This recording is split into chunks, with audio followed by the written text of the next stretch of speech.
Eh bien, mesdames et messieurs, bienvenue à la foire du Dauphiné. Vous l'avez sans doute remarqué, mais à l'entrée de cette foire, il y a une exposition de Shin-Dogu. Je suis avec son créateur, enchanté. Enchanté, ouais, Clément. Voilà, on est sur l'espace justement des Shin-Dogu, qui veut dire en japonais outil rare et bizarre. Donc là, à Romans, on a mis un petit peu en valeur justement les paires de chaussures, parce qu'on savait que la ville de Romans était en chaussures. Donc un Shin-Dogu, c'est vraiment de créer un objet, mais d'être avant l'invention en fin de compte. Si quelqu'un veut l'acheter, on a raté son coup en fin de compte. C'est ça la différence. Donc il va falloir cogiter quelque chose, juste limite le besoin.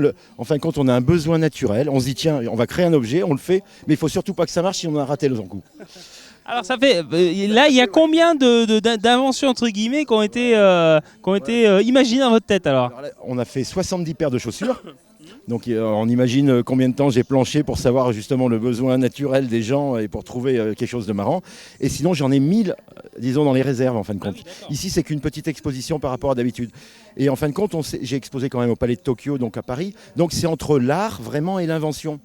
C'est ce qui fait justement la différence, parce que justement je suis parti au Japon et c'est un art qui vient d'un japonais qui était ingénieur quand même en aéronautique et qui a voulu faire un pied de nez à l'industrialisation en fin de compte pour faire voir des objets comme quoi voilà, un pied de nez à l'industrialisation. Il a dit je fais des objets, lui il a fait un musée donc au Japon, je suis monté là-bas et maintenant j'ai monté l'Académie française. Et c'est vrai que cette ville de Romans m'a accueilli avec grand sourire et je crois que les visiteurs qui sont venus là se fendent vraiment la gueule, quoi.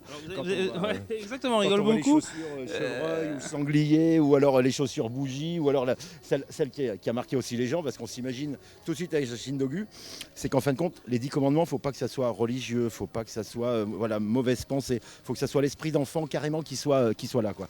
Et là, on s'imagine tout de suite avec les chaussures tapettes à souris, c'est de rester pointé toute la nuit devant le trou de la souris en train de l'attendre, quoi. Voilà, c'est ça. En tout cas, vous pourrez découvrir ça encore pendant quelques jours. Si on veut vous retrouver sur Internet, Shindogu.fr, Chingudo. Et là, il y en a justement, je pense que 400, j'en ai mis en ligne, parce que là, on touche les pieds. Mais en fin de compte, après, j'ai fait un code de couleur au niveau du corps, au niveau de la tête. Et donc, chaque Shindogu va correspondre à une partie du corps qui va être différente. Pour dire quand même qu'au Palais de Tokyo, il y a eu un grand débat pendant pratiquement 6 mois où justement, est-ce que le Shin-Dogu est un art ou pas un art? Et il en est sorti comme quoi c'était un art justement, mais par l'objet. Voilà. D'accord. Écoute, en tout cas, vous en parlez avec passion. Ça fait plaisir. Voilà, venez découvrir cette exposition à l'entrée de la foire, juste à droite. Merci. Merci Clément. À bientôt.